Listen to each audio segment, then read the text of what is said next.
Wait, what are those? Oh no, those apple fritters were double glazed by mistake. Double glazed. We'll take them.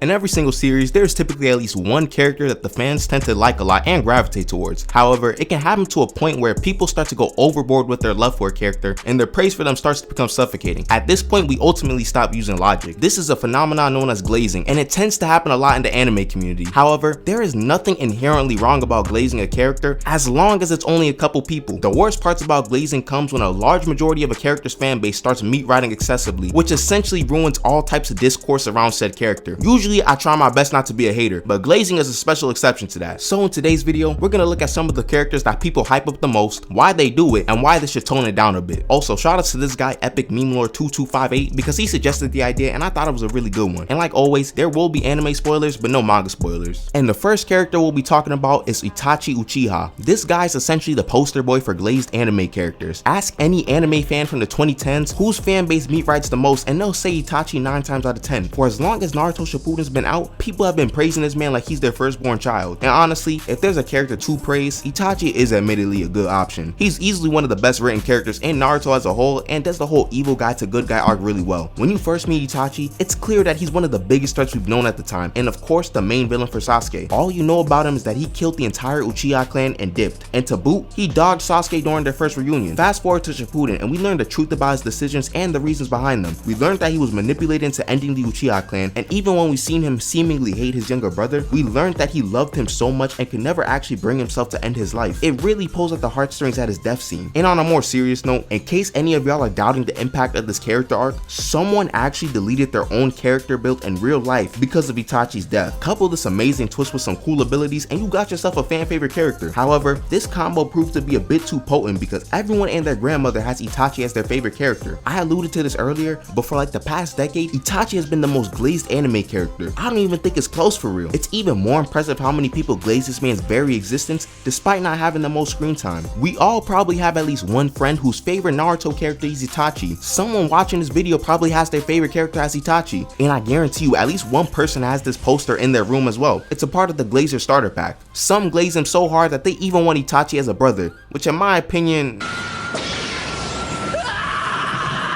doesn't seem like the best thing. So now that we got all the reasons for his glazing, we can talk about all the nonsense this guy's fans yap about, cause they be saying the wildest things ever. One of the main things being his potential. And low-key, before Megami, Itachi was one of the first potential men, but he just got cut out of the story early, which honestly is probably for the best. Imagine if Itachi had stayed alive and had a lot of feats against the top tiers in the verse. We'd actually never hear the end of it. And due to his lack of feats and pure headcanon, one of his fans' main talking points be like, man, he had to get killed off because he was gonna be too strong, which we can't even really prove. He might have just gotten power crept anyways. But Olamasama, his hacks though, his genjutsu is too strong, it's overpowered. Yeah, sure, I guess, but there are other people in the series with stronger genjutsu and hacks in general. He's not stopping no Biju bomb or anything like that unless he has a Susanoo active. And I know a lot of y'all be talking about the Yada mirror and the Totsuka blade, but that's not even an instant win if you just get speed blitz. And plus, if he got to the stage of the Susanoo, his eyes were probably cooked anyways. He also don't got no Senjutsu or Sage mode either. But somehow, the Itachi fans saw Tsukuyomi and Amaterasu and thought Itachi was unstoppable. I've even heard that a healthy Itachi is beating a base Madara, which I don't even know how people thought that was a serious argument. Or sometimes they'll try to sneak him into the top 3 or top 2 strongest Uchiha of all time. Like he has actually done nothing to prove that he's over Obito, Sasuke, or Madara. Is he even the strongest member of the Akatsuki? Before y'all rank him in the top 3 strongest Uchiha, we gotta get Itachi past Pain first. Then we can see if he can even touch Obito. All of this overinflated strength that Itachi theoretically has stems from all the gawk his fans give him half the time. However, the next character in this video is a bit more justified with this overinflated strength because the next person we're talking about is none other than Aizen.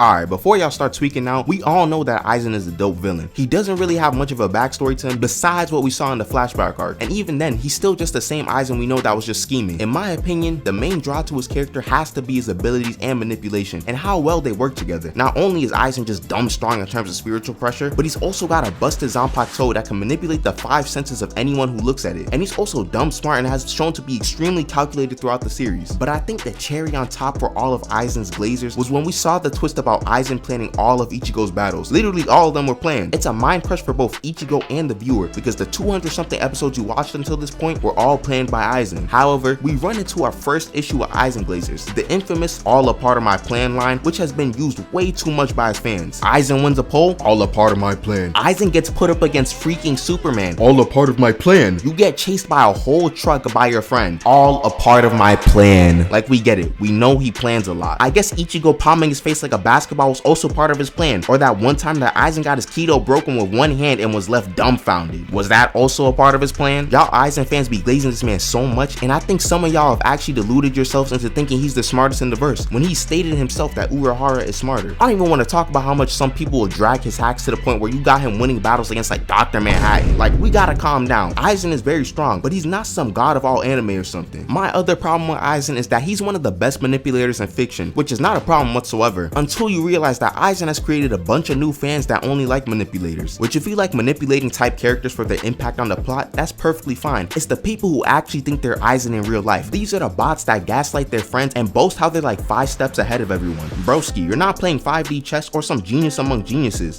You wanna be a genius? Hit the books, bro. You are not on Aizen level thinking. Now let's move on to the next character. If you're enjoying the slander so far, subscribe to the channel. And I'm making this plug quick because the next character is a doozy.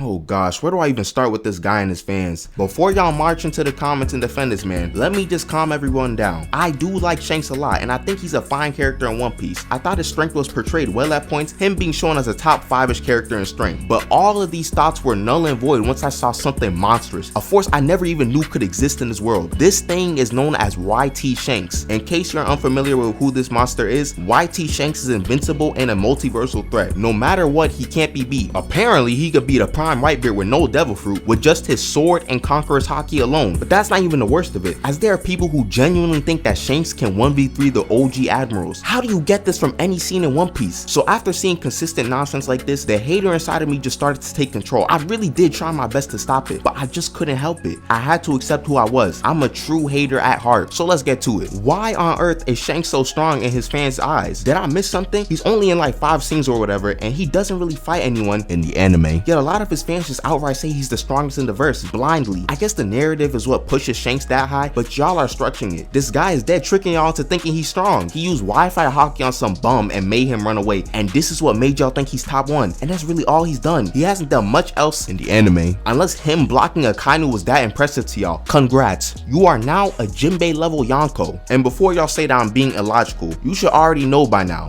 I don't actually use logic when I do these things.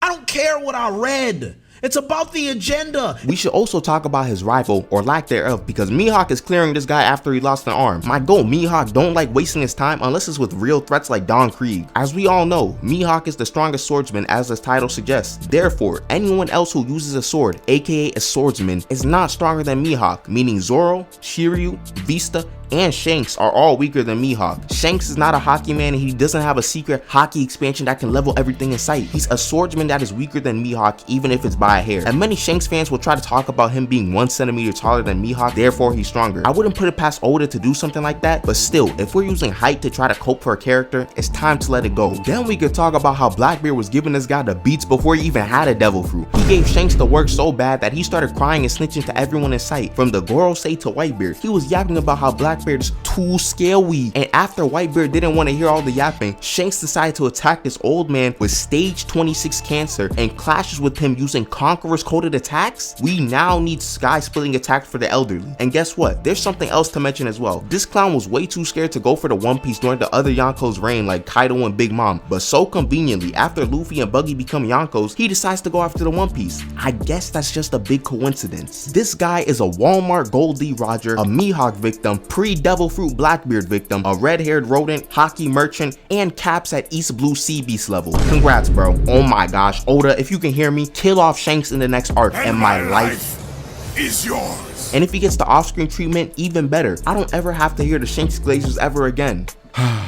Even after the ranting and the agenda pushing, I still do like Shanks, but please, stop glazing him so much. There are definitely more characters to talk about like Toji, Goku, him, but that Shanks rant took a lot out of me. If y'all want a part 2 to this video, just tell me and I'll work on it. Hope y'all enjoyed the video, and like always, if you made it this far into the video, special thanks to y'all as well. I had a lot of fun making this video and recording it, because at the end of the day, it's just for fun. Don't take it too seriously. A little slander can be a little funny sometimes. With that being said, have a great day and peace out.